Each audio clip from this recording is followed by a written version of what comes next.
Con il saluto e la corsa disperata della madre verso il figlio destinato al sepolcro si è conclusa la tradizionale spartenza a Favara. Spinti a mano dai membri della confraternita della Santa Croce del Calvario, il rito dei 2 simulacri ha, come tradizione vuole, chiuso la parte più caratteristica della giornata del Venerdì Santo, iniziata a mezzogiorno circa con la processione del Cristo appassionato e della Madonna Addolorata fino in piazza Capitano Vaccaro per la crocifissione. Terminato il rito della spartenza, all'interno della chiesa del Rosario c'è stato tempo per il saluto sentito da parte dei fedeli alla statua del Cristo deposta sull'altare. Un momento nel quale fede, paganesimo e tradizione popolare si intrecciano in un connubio molto emozionante.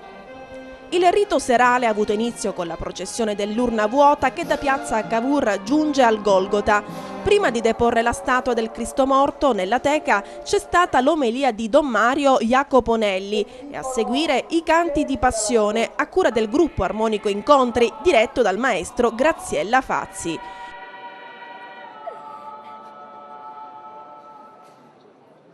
Con ceri in mano i fedeli, grandi e piccoli, hanno aperto quindi la strada a quell'urna di vetro trasparente contenente il Cristo morto, con al seguito l'Addolorata.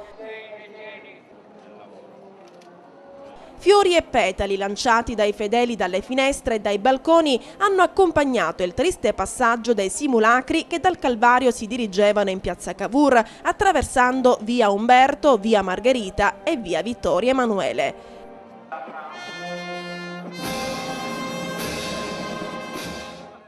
Le fasi della processione, scandite da Don Salvatore Zammito, sono state alternate da momenti di preghiera, dalle sinfonie suonate dalla banda musicale Giuseppe Lentini di Favara e dal tradizionale canto funebre A sì versate lagrime.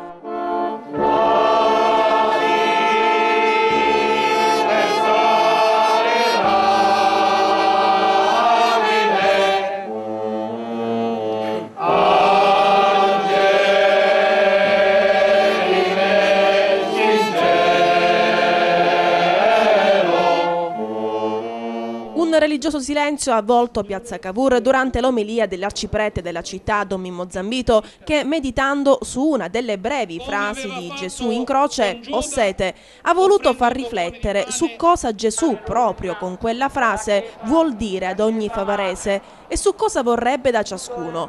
Ma purtroppo, ha ricordato, diversi danno da bere aceto a Gesù così come gli fu fatto mentre era in croce. Saremo in grado di dare risposta a questa domanda di Gesù: ho sete.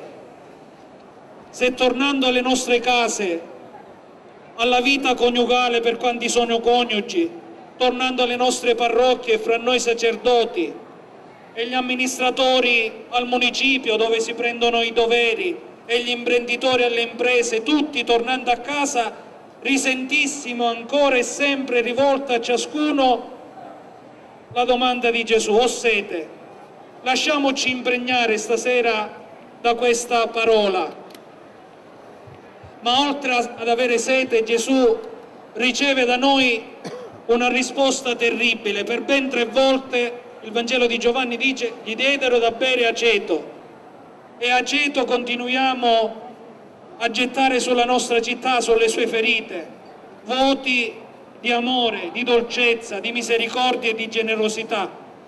Da stamattina è stato possibile al Calvario fare visita devozionale all'urna del Cristo morto, mentre in tutte le chiese parrocchiali c'è stata la possibilità di confessarsi in attesa della funzione della veglia pasquale che stasera avrà inizio alle ore 23, tranne che nella chiesa San Vito, dove si comincia alle ore 21:30.